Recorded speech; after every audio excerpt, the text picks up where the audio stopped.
Hello and welcome back to OverAnalysis, the show that makes you think. Today we're continuing to argue about Nintendo. Now, Nintendo hit unprecedented success with the Wii. Sold something like 100 million units. They managed to tap into a market that typically didn't play console games before that. With the Wii U, they seem to be going for that same market a second time around, but I'm personally not sure those people are still interested in buying console games. I feel like that market has shifted more over to mobile. Get opinions from our panel. You're totally right, actually. I feel a lot of the core gamers, no one can see the air quotes, but they're air quotes. I kind of feel like there was a bit of a falling out with them in terms of the Wii. Like, granted, I own a Wii. I loved my No More Heroes. But I feel like they did lose a lot of the core audience with that. The thing with the Wii, motion gaming took the world by storm. I was playing my Wii U the other day, which uses Wiimotes, which is confusing as hell. And my mom was like, playing tennis? And I was like, yeah. Like, can I play? I was like, I'm in a match. Online. I actually, real quick, wanted to, because undebatable, Wii Sports sold the Wii. That was like, this is what motion controls can do. And everyone's like, yeah, I want to go bowling in my living room.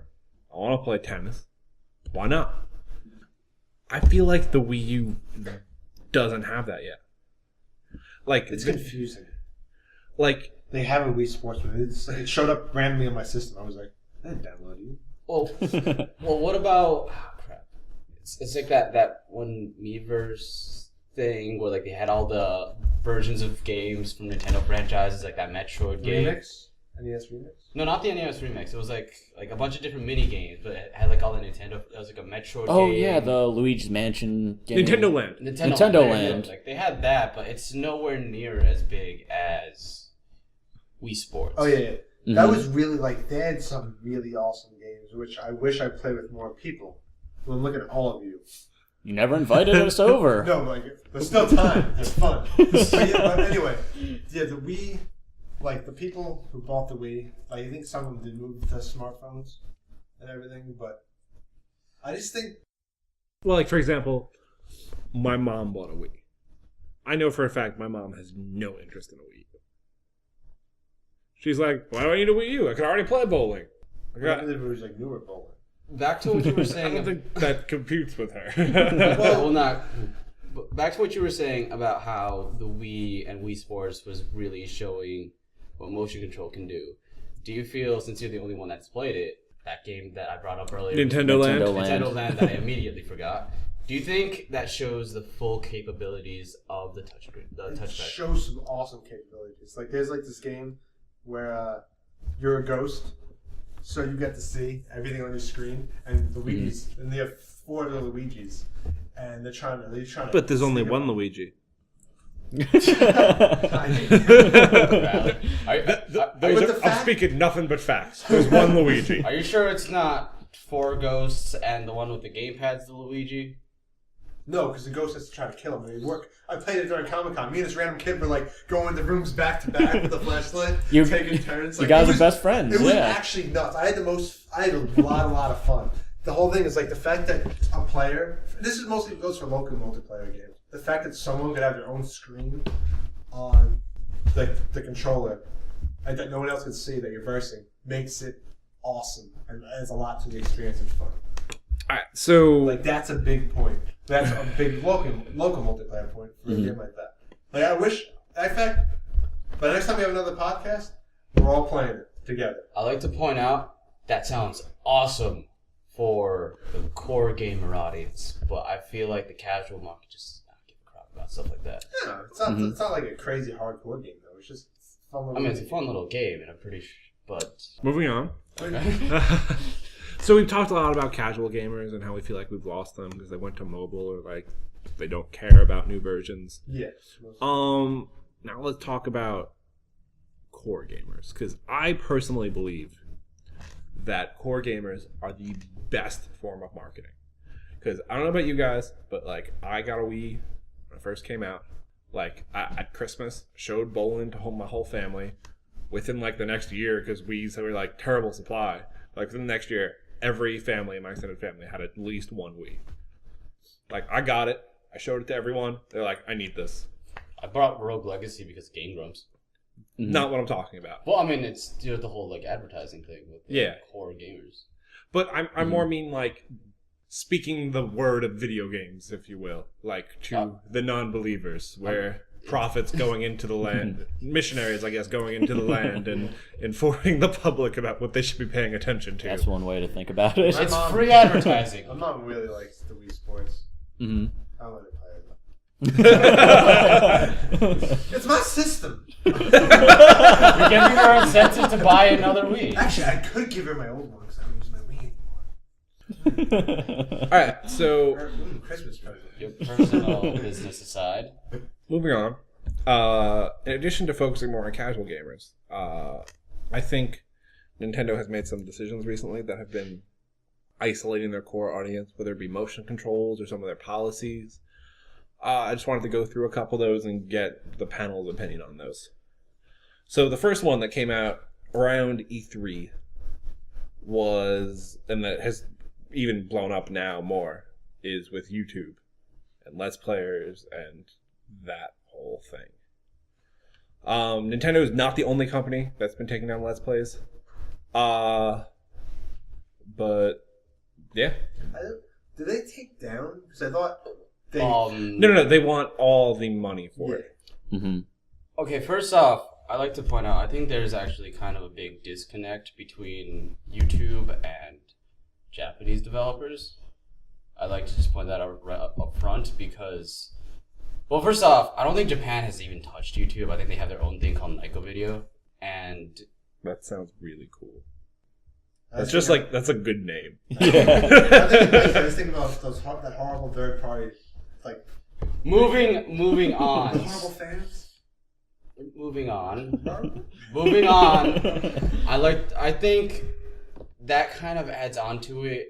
I don't think it's entirely Nintendo's fault with the whole disconnect with the YouTube audience. It's more a cultural thing. Yeah, it's a more cultural thing. And I think YouTube, like, I've been kind of following some of the stuff that's been going on with YouTube, and the flagging system is basically entirely out of whack. Like, companies that, like, I want to say, like, Activision and, like, Bethesda or whatever, they're, like, saying that we never went after these people, the YouTube copyright system is just saying we did, and they're immediately taking action against it. With that whole disconnect and YouTube system being completely out of whack, I don't think it's entirely Nintendo's fault that this disconnect exists. Like I said, I love Nintendo, but you know what?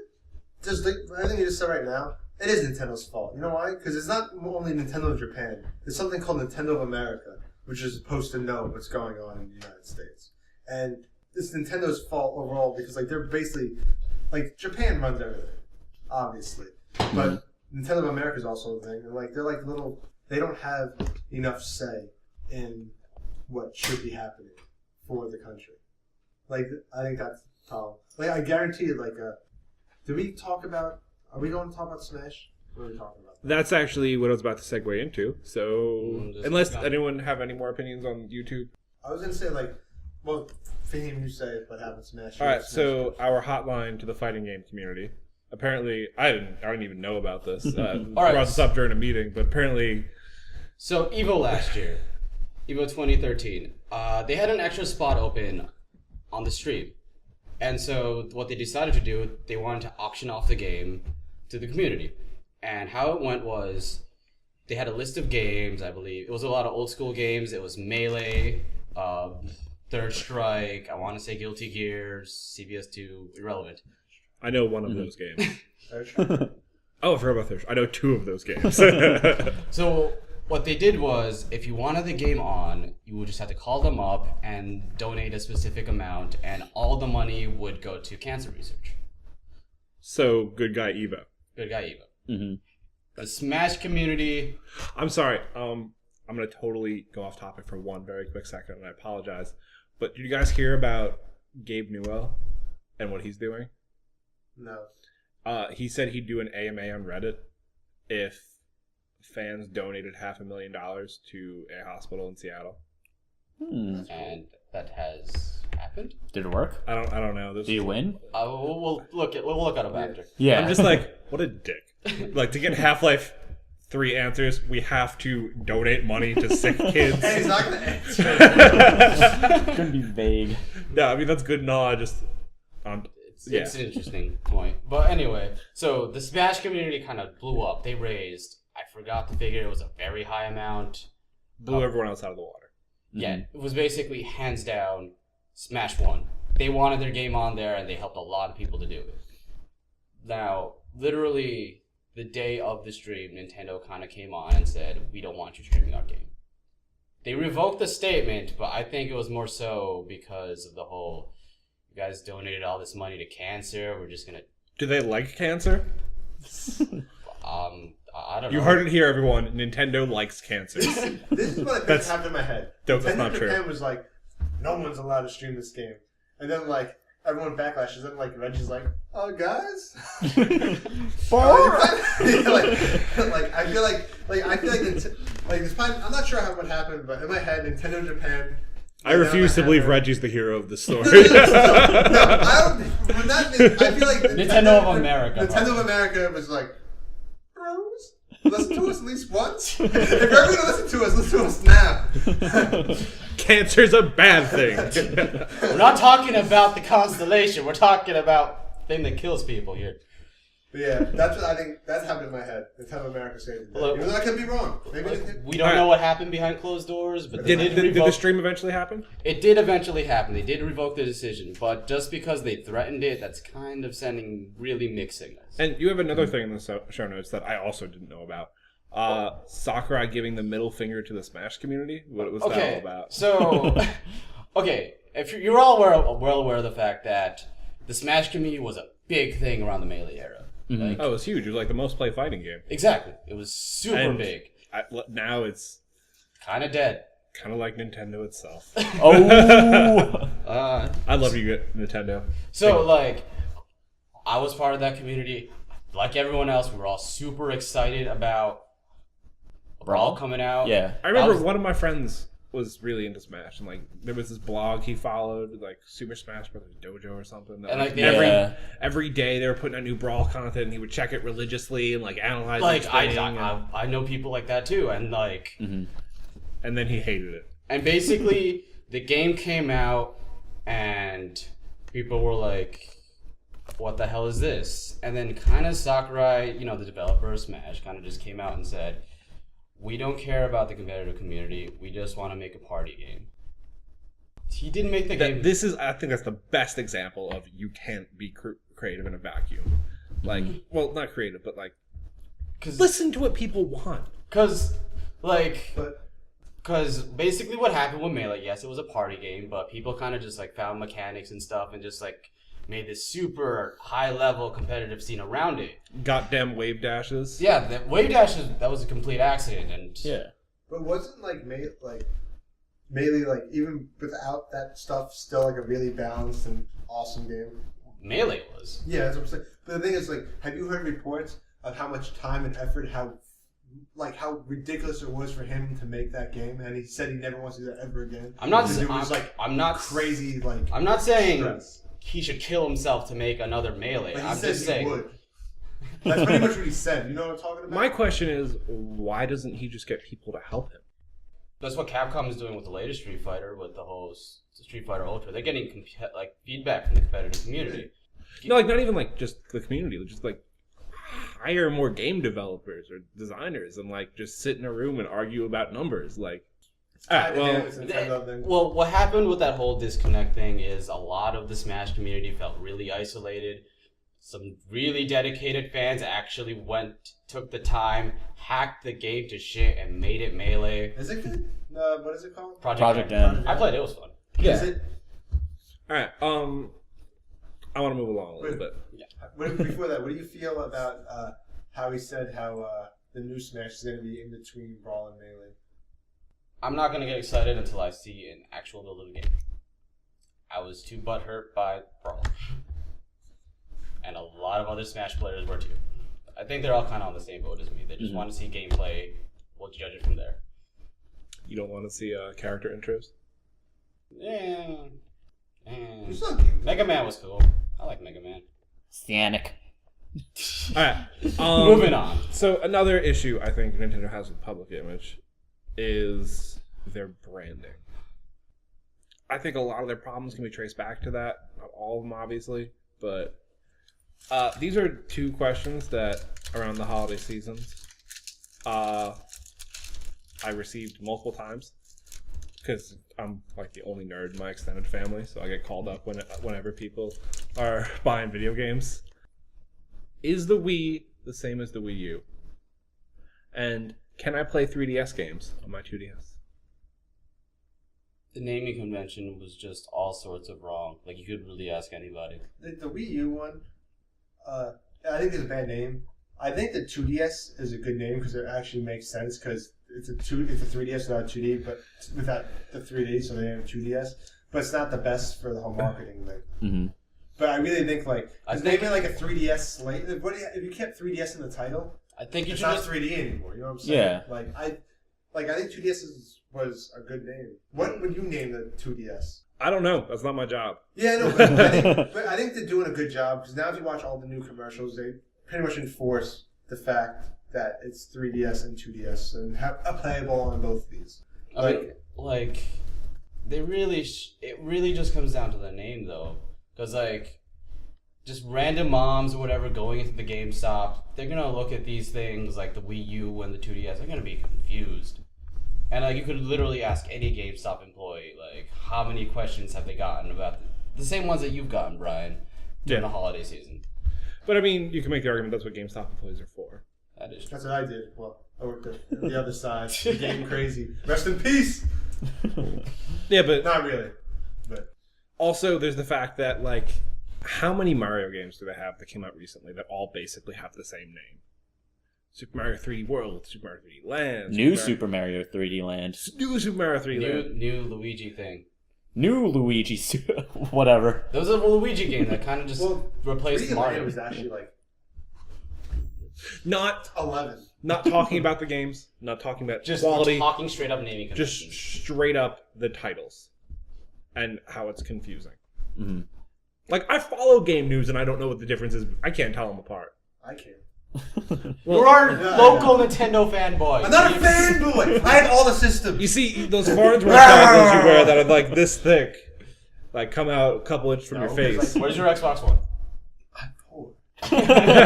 Yeah, likely. But you had a PS4 and then I sold it. Ew. So I was gonna buy an Xbox One, but then But then I had bills. And now all you have is a Wii. No, but I understand it's a little confusing. But New Super Mario Brothers is the 2D ones, and the 3D, and like what's so hard? Like New Super Mario Brothers is 2D, and then 3D Land and 3D World are 3D games.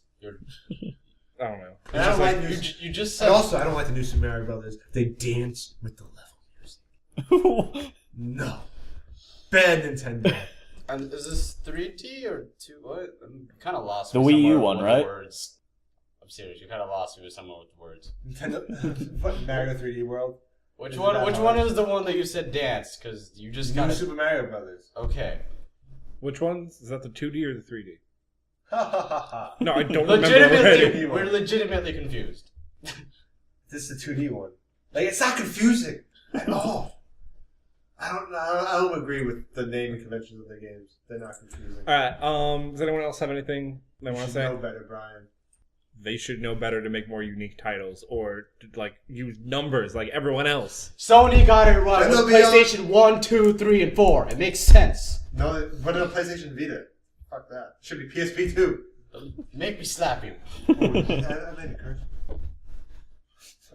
Moving on. Alright, so I think that's it for our public image segment on Nintendo. Wait. What about the kids? They are very kiddie. But adorable. Like, like what we were saying, like how they're going for more of the casual audience. Mhm. Like they're going for like more of a kid-centric, like younger, like the Pikmin. They have But a I'm Nintendo transferring. charm. They Yeah, have a yeah. Nintendo charm. It's kind of like Disney has a charm. Yeah, like in order to change that, I think they need to publish more mature titles and have like bring back a ton of darkness, guys. Be cool. But still, don't abandon your awesome games that you already made. Well, I mean, like, I will always be on your side in terms of this argument. What if the guys that made Amnesia made No Eternal Darkness? I will be terrified. I don't know. I never played an. I don't really like survival horror or horror in general. Actually, but wait. I just know that's kind of like the pinnacle of that genre at the moment. I played Machine for Pigs. Like, the thing, Eternal Darkness wasn't scary. It was awesome. Like, the way, like, the story happened, like, different ages, and how, like, you played it, you were this character. Don't say anymore. Just, if you haven't played Eternal Darkness, go play Eternal Darkness. I don't want to say anything, because that game, like, messed with my mind so much when I was a little kid, that, like, I broke a wavebird playing that game. I think you know what. Which one? Like, oh my God. Okay, going back on topic with Nintendo's image thing. So, you said that they need to publish more, like, mature content. I don't just mean, like, curses and swearing. I mean, I think... mature No. Like, I think they no, should this take... is claim for people, because there's some guy listening like... mature doesn't mean curses and swearing. Yeah, no, but people will sometimes... I think they could learn a lesson from Disney. I was listening to an IGN video, I guess. Not listening, watching. Greg Miller for life. And Colin. Where they were actually discussing Nintendo and, like, their future. And one point one guy kept bringing up is they're currently at a juncture. And they can go one of two ways. If they keep on their current path, they're going to end up being Sega. We have a whole section on that later, so I won't get into that. But if they do the right thing, they can be Disney. In my eyes. I mean, like... It's going to be Disney. And if it's not... I want them to be Disney, because, like, I feel like Disney does a lot of things really well. They release very... like, it looks kiddie on the surface, but, like, people of all ages can enjoy them. I cried during the first 5 minutes of Up. I think they have the brand, like, the characters are, like, so recognizable. Like, they could be... I mean, like, if you post a picture of Link anywhere, everyone's just going to be like Zelda. Actually, Zelda doesn't have the brand recognition anymore. That you, like, basically, the Zelda audience is only getting older, not younger. Yeah, but I feel like people know who it is. No, they don't. I think at least. So would you argue No. like Zelda's kind of becoming more of a niche game? No, not niche. The kids don't care about Zelda. They don't know who Link is. They don't give a crap. They're all about them Angry Birds. But, like, people our age that, like, were, you know, I'm going to say, like, between the ages of 8 and, like, 18 when Ocarina of Time came out.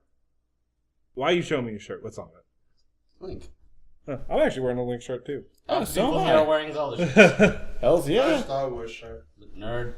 Mine's a Zelda Star Wars crossover, so... Mine's a fleshy Legend of Zelda shirt. We are putting on the best audio podcast ever. You have our shirts. We'll have pictures of it up. Like, yeah, they came out Angry Birds because it's all cheap and everything, but, like, there's, like, little kids who love Nintendo. I don't know. My barometer for this is I have 2 cousins that are, like, 8, 9, and 10, and... How come you're not showing it to them? I did. They didn't like it. Which one did you show? You're gonna beat him up? They have to be, you can't be, like, young. No, not I bought him Ocarina of Time for his 3DS, and he didn't like it. Did you beat him How up? old is he, though? I'm just curious. 9. How old was I? I was like 8, 7, or 8. Yeah, I like was second grade. I was in the 3rd grade, I want to say. Uh, So, how old was I in the 3rd grade? It doesn't matter. yeah, but also some people just don't like certain types of game. Like, there could be, like, Yeah. for every, like your cousin will like it, but for every person who doesn't like it, someone else likes it. You know, how about we do a survey? We'll just go out in the streets. Just Nah, I don't like talking to people. I don't like talking to young children. It makes me that's feel weird. No, here's what we should do. Guys, I got an idea. Foolproof plan, guys. Foolproof plan. Let's get a picture of Link. Let's go to a school playground during recess. In trench coats and fedoras.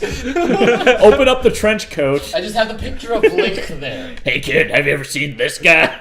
But you know what we'll do? We'll call the cops beforehand so they don't think we're pedophiles. Exactly. So when they show up, we'll be like, yeah, that was us. We called. Yeah. We just wanted to make sure. Like, you're cool. That we were cool here. Yeah.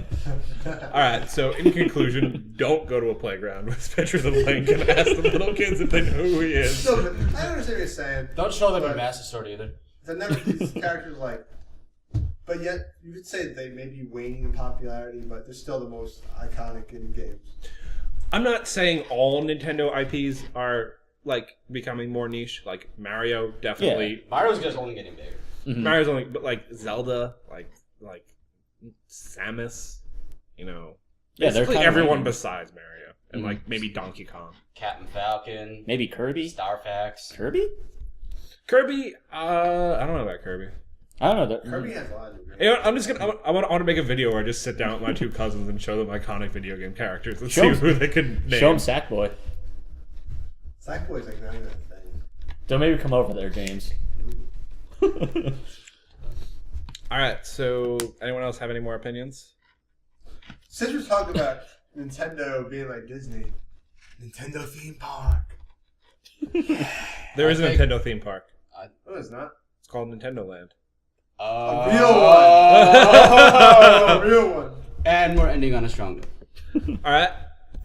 This has been an episode of OverAnalysis. We will be back with more Nintendo arguments next time.